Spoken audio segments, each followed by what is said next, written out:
Hey, good morning, everybody. Welcome back to Law and Legitimacy. It's a snowy Monday morning here in Vermont. We've got a power outage. My house is being carried by a generator, and we got about 6 more inches of snow last night. So I'm hoping we can get through this without Mike having to call me on the phone. But if you know one thing, you know technological issues are our specialty, and it's our signature element here, that and brilliant content. But let me address Pat Clifton, the other angry dog. Ohio State got cheated.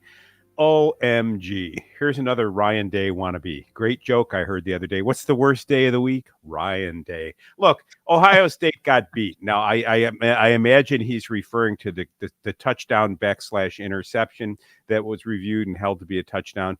You know, candidly, I don't confess to be any expert on college football rules or football rules in general. I thought possession crossing the goal line connoted a touchdown. He clearly had possession of the ball. As he went to the ground, there was a struggle for the ball and he lost it.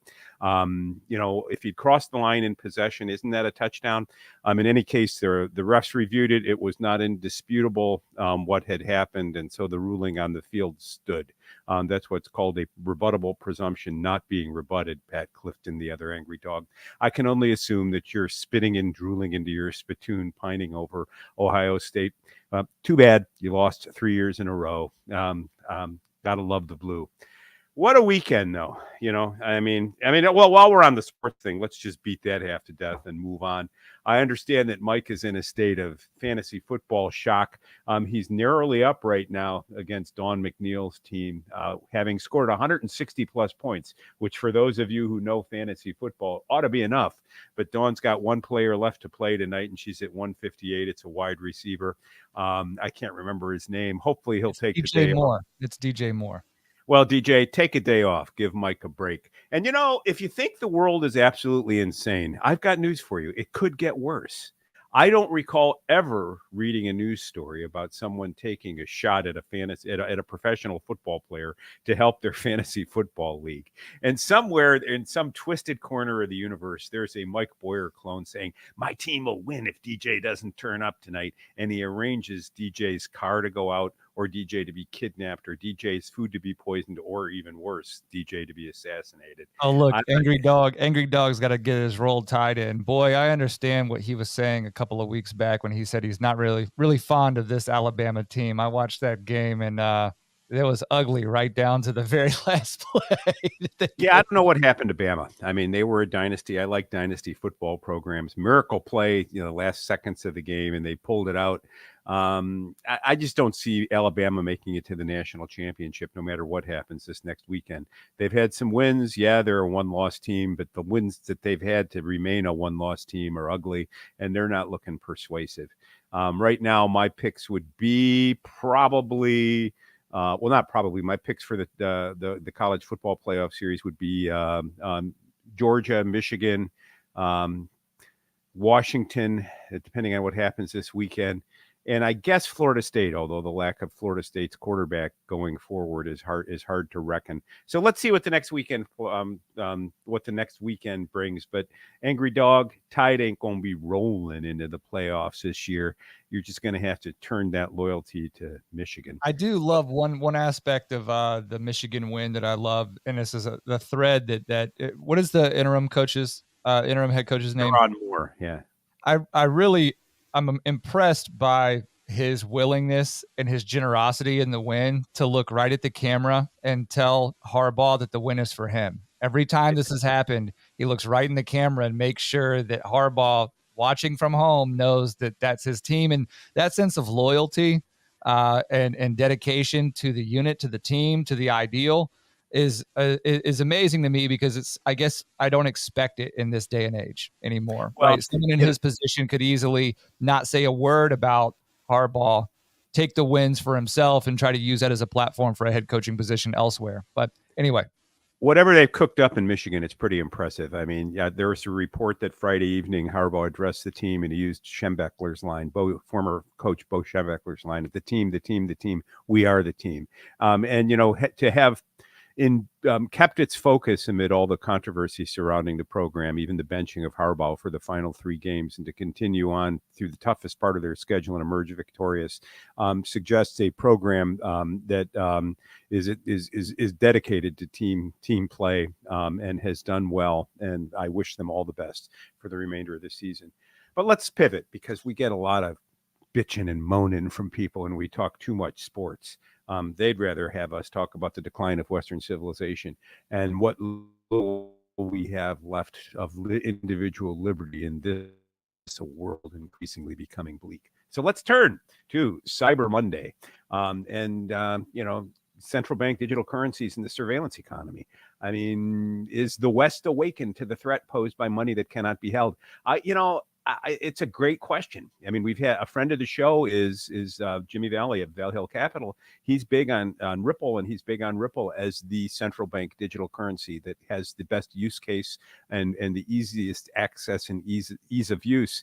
But, the more I think about digital currency, Mike, the more terrified I am. And the more I think of a central bank digital currency, the more terrified I become, because if I call it a surveillance economy. If we are required to use digital assets to transact in the economy and they replace fiat currency, those digital assets will be closely associated with our digital profile, with our digital footprint. And given the ability of big data to track our every move, wouldn't it be possible for a scoring system, much like China's social credit system, to be associated with each one of our names? So, Mike, you get a 100 score, I get a 90 score, and then the price of goods and services, or perhaps even access to certain goods and services, is determined by your social utility score. I go to the supermarket to check out a gallon of milk. I'm charged $3 in central bank digital currency. Mike, because he's a better guy, gets a better price. He gets $2.50. Somebody who's worse than me, and there may be such a person, although it's hard to imagine, won't be able to get milk at all. And that would give to those who are in control of the algorithms absolute power over a society, and it would create a dystopian nightmare. In the twinkling of an eye, social justice reform could be accomplished by just adjusting the algorithm. You wouldn't have to make transfer payments to people directly to make reparations for the past. You could just decide, hey, you know what? People of color, they're entitled to reparations on the marketplace. Those houses, their dollar will go twice as far, which means that your dollar will go won't go will only go half as far as it once did in a head-to-head competition with a person of color in the marketplace for a good or service. I think that would be a horrible outcome for society. I think it would be a horrible outcome for the notion of equality. I think it would be a horrible outcome for the notion of economic efficiency. But I think it might be destiny, Mike. I mean, that's what China's doing right now. What's the latest, and what's the link you've got up here? So this is not the latest. This video actually comes from Z Media. Maria Zeee has a channel on Rumble, and this video originated around 7 months ago, but it made the rounds this weekend. As you can see, the date there on the screen says November 26th. So it made the rounds over the weekend, and the gentleman on the screen, Edward Dowd, is a former portfolio manager from Blackrock. And what Edward talks about this, and I'll let him do some talking here, but he discusses, I think, an architecture of what is going on in the macro economy right now, Norm, notably that the financial difficulties and I guess from my perspective, this sort of slow managed economic demolition that we are witnessing across all of our industries in the West is very purposeful, and it's engineered in a way to collapse the dollar such that a vacuum is created and something can fill that vacuum, notably a central bank digital currency. And the point of carving that path is obviously for the social credit scoring, right? So I'll play this, and we can discuss after the fact, because one thing I do want to follow up on is the Jimmy Valley appearances on our show, and what I understand his position on central bank digital currency to be as distinct from what Edward Dowd is warning of here. So I'll let him talk. We need to get me back on to talk about this too, because he's been on my mind. He's a smart guy. I defer to his expertise in this, but yet my fears are beginning to blind me to or deafen me to what he has to say. It's time to get him back on and listen to him once again, all over again. Agreed. I want to ask you if you believe that the collapse is orchestrated in order to bring in central bank digital currencies. And do you think, you mentioned a timeline to me before that was anywhere from 2 months to 3 years. What is the realistic, what are the realistic steps that you think they'll take to get us there? So the system is going to collapse of its own weight. And if you know that it's going to collapse, wouldn't you like to introduce a system where you're in control of the new system? So that's what I believe is going on. They can't, I don't think, a lot of people say, are they doing this on purpose? Well, it was going to happen anyways. So, and if it's going to happen, wouldn't you like to control it on the way down and get rid of the regional banks and make the banking system very consolidated into 6 big banks in the US? So that then it'd be a lot easier to introduce a central bank digital currency. And so banking becomes like a utility pretty much owned by the government and linked to the central bank digital currency. And then from there, once the central bank digital currency is linked to all your credit cards and bank accounts, then social controls can be implemented. You can't have, if you're a dissenter like me talking about truth, they shut you down. They just shut off your account. So that's the essence there. I mean, he obviously follows up by giving, I guess, illustrative examples of what would occur, what things would I guess prompt turning on and off of one's bank account, stuff like that. But I think what's interesting here is his emphasis on a couple of things. One, that the financial markets are doomed or destined to fail, right? Why does it say that? I mean, they're cyclical. They boom and they bust. But the notion of they're being destined to fail suggests that there's some power in the world out there that has the ability to control it, and that it has a motive to destroy it for reasons all its own. My supposition there would be that he's referencing sort of I guess a derivation away from even fractional reserve banking, right? Mm-hmm. In that we don't even necessarily we're a step past even fractional reserve banking at this point. And what is fractional reserve banking? Fractional reserve banking is essentially a way for banks to create debt notes but also keep cash on hand or collateral to a fraction of what their extended debt in the market ultimately is. And so fractional they owe $100,000. They've got $10,000 in cash to meet demands. And as long as everybody doesn't demand their cash at the same time, they can keep moving the ball down the field, as it were, and making money. And that is technically correct. And I think what he's saying is what I would suppose that he understands is that we have gone even a step further than just generic, or what we have come to understand is fractional reserve banking, and that money is even less of a real factor in the current debt-based financial system that the West has created. And I also think about the fact that if this was 7 months ago, this is still post-COVID inflation, the trillions of dollars being printed, 38%, I believe, was the figure of money supply was brand new in terms of dollars created. And what he's referencing ultimately may be that the US dollar as the sort of global reserve currency is on its last legs, because the current administration and the previous administration together inflated it tremendously in an effort to create, I guess, a demand for spending of that money in reaction to BRICS, right? That I guess we've got China, India, Russia putting together some sort of financial architecture to compete with the U.S. reserve currency, and in that way, we're experiencing these things domestically that echo in previous recessions and depressions, but are unique in character because of the introduction of this idea of central bank digital currency. Now, if we can go back to the Jimmy Valley stuff, I think that you and I have talked before about, is there any real utility to this in terms of there being a central bank digital currency, and that is distinct, obviously, from just cryptocurrency and digital assets, right? But a central bank digital currency is something that is government fiat arbitraged on the internet, right? It is the same way that the U.S. Treasury use that word arbitrage, because I don't even know what you're talking about. Well, it's sort of, I mean, it is sort of faked, right? The reason that the question at the bottom here is, threats posed by money that cannot be held, means that we are moving away from even a physical fiat, right? Right now, the dollars that we have in our wallets that we spend, and then, we use our debit cards to swipe, there's a 1-to-1 ratio between those. But ultimately, when it comes to central bank digital currencies and the creation of currency online, what is ultimately real, Norm? That's the central thesis to all of for this. most of us, what's real is the exchange value of the tokens that we possess, whether they be dollar bills or bitcoins or Ripple or whatnot. And so, there is an exchange value. I go to the market and I have 62 whatever in my pocket or in my wallet, and I want items. I can only buy 62x worth of them.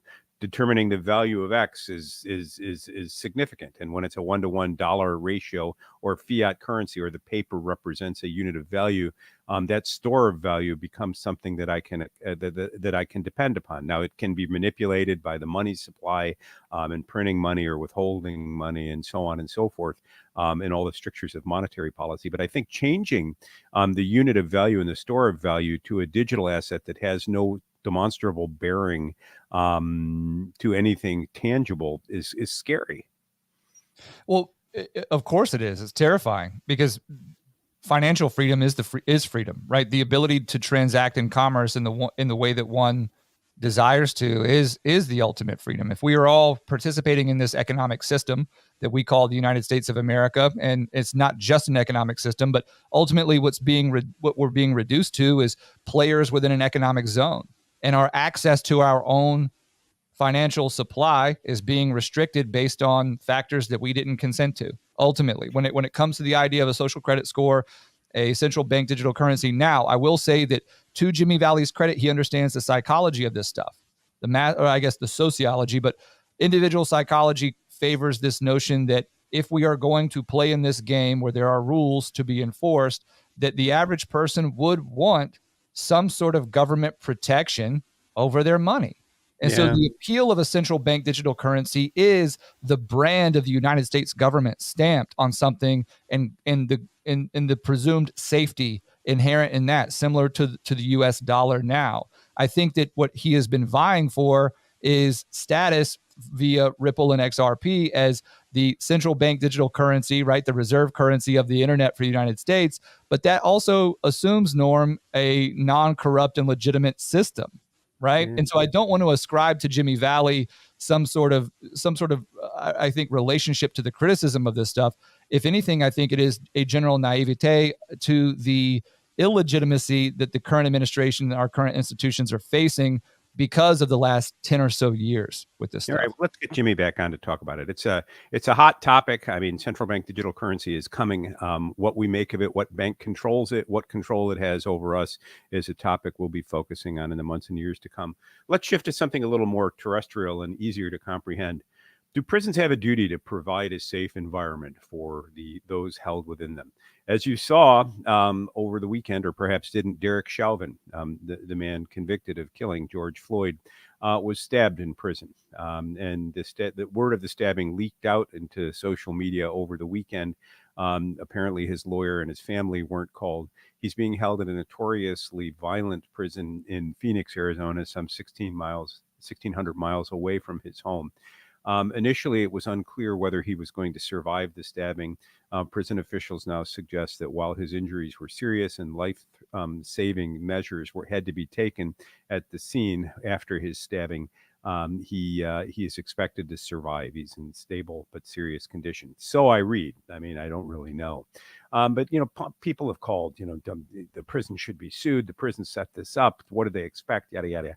Prisons are prison. People lose their liberty, hopefully through due process of law, and then they are confined for a given period of time.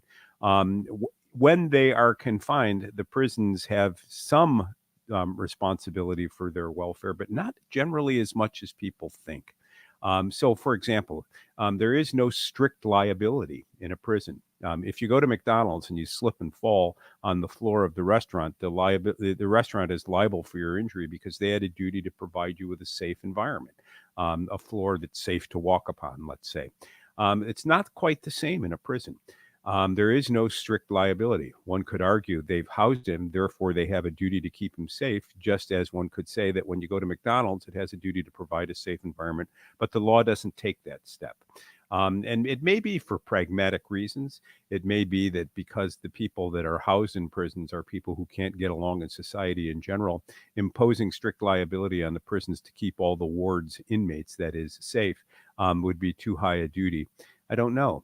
But in the Chauvin case, I mean, he's not going to be able successfully to sue the prison for the stabbing. He might be able, in order to succeed, and I've had these kinds of cases, when a person is attacked by another inmate in an institution, you have to show that the inmate was or the institution was deliberately indifferent to your safety or acted in reckless disregard of your safety. So, for example, housing a sex offender with a man known to have a violent disregard for sex offenders and whispering to the man, the cellmate, your cellie is a sex offender. We're going to be off the ward at 8 o'clock tonight till 9 o'clock. That sort of fact pattern would be taken as encouraging a man with a violent predisposition to attack another, and would likely yield liability. At least for the guard himself who whispered that, maybe for the institution, but you'd have to establish a very, very high threshold of knowledge on the part of the institution that they knew or should have known about this. And so it's unlikely that prison officials will ever be held liable for anything that happened to Chauvin. I mean, obviously, it is the case that if you label a man the poster child for systemic racism in the United States, call him a murderer, even though he was convicted of less than first-degree murder, and stick him in an institution with that target on his back, you should have some responsibility for assuring his safety. The Chauvin case is not likely to provide a very interesting legal challenge to that proposition, however. My hunch is what we'll find is that an inmate got access to a shank, which is not altogether uncommon, found Mr. Chauvin in an unattended place and stabbed him for any reason or no reason at all. It could be because of Chauvin's political persuasions. It could be because of what Chauvin was perceived to be. It could have been something altogether different and trite. I think the temptation for those of us on the outside is to read Chauvin through the competing narratives in our society right now.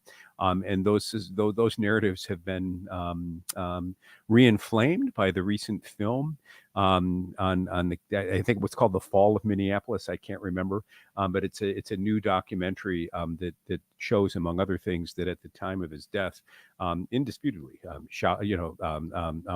George Floyd, the man who died in custody with Derek Chauvin, was OD'd on fentanyl. And the one narrative out there is that Chauvin didn't cause his death at all, that Floyd caused his own death. That's antithetical to the whole BLM, let's tear down society and make it a better world rap. And we're all the worse for these conflicting narratives.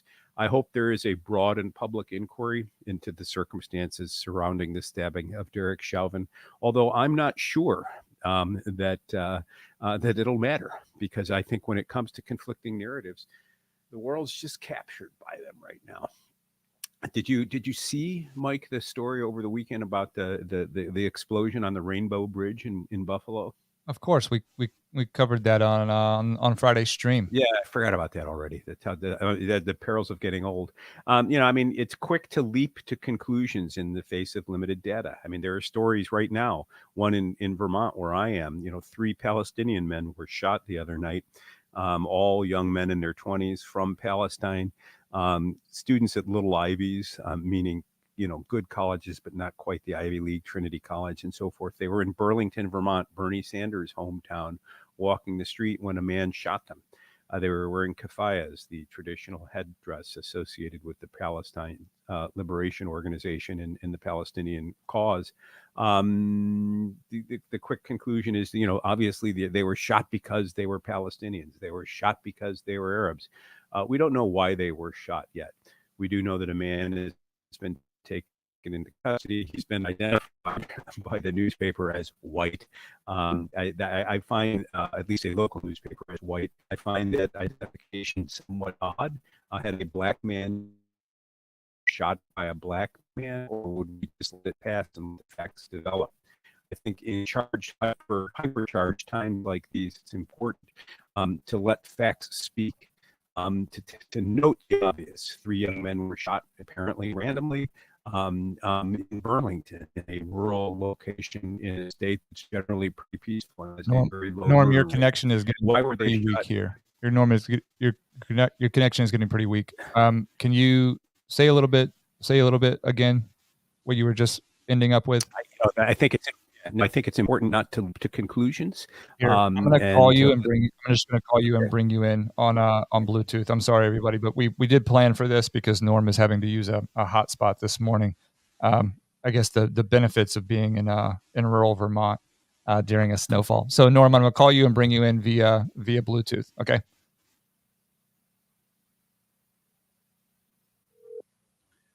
Hey there. All right. So make sure your other mic is off. Unplug this. So, folks, we brought to you yet more technological difficulties. Do you hear an echo here, Mike? I do. This is great. Why don't you wrap it up? I'm not going to be able to use it. Hold on. Just get out of StreamYard and it'll work. Get out of StreamYard.